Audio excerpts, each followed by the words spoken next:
Okay students, so we'll be discussing Brownian motion in particular here. Okay, let us see here. First of all, we'll darken the room. You can see a beam of light entering through the window.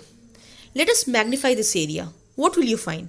These dark spots are actually the dust particles which are moving here and there. Haphazardly, they are moving in all directions. Their movement is not restricted to one direction, or they are not moving downward. They are moving in all the directions, as you can see on your screen. Now, what we are not able to see is the fluid, that is gas. Air contains gases. These gas particles, which are much smaller than the dust particles, are not visible to us. So actually what is happening is that the tiny dust particles which is suspended in the air, that is being constantly hit by the fast moving particles of air, and therefore this is causing the movement of the dust particles in all directions because of constant collision.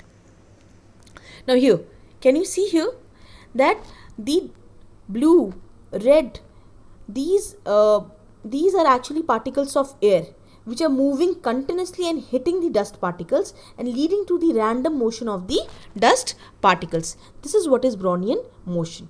It was first observed by Robert Brown, and what he did was he took small pollen grains and he suspended it in another fluid, that is water. These yellow particles are the pollen grains and it is suspended in the molecule of water. Now you can see the pollen grains are constantly moving, randomly they are moving here and there.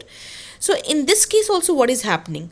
These pollen grains which appear to jiggle randomly, actually the movement is not of pollen grains. In it there are water molecules. These water molecules, which are much smaller than the pollen grains, they are in constant motion, means they are moving about, and therefore they collide on these pollen grains and lead to its movement. This is what is Brownian motion.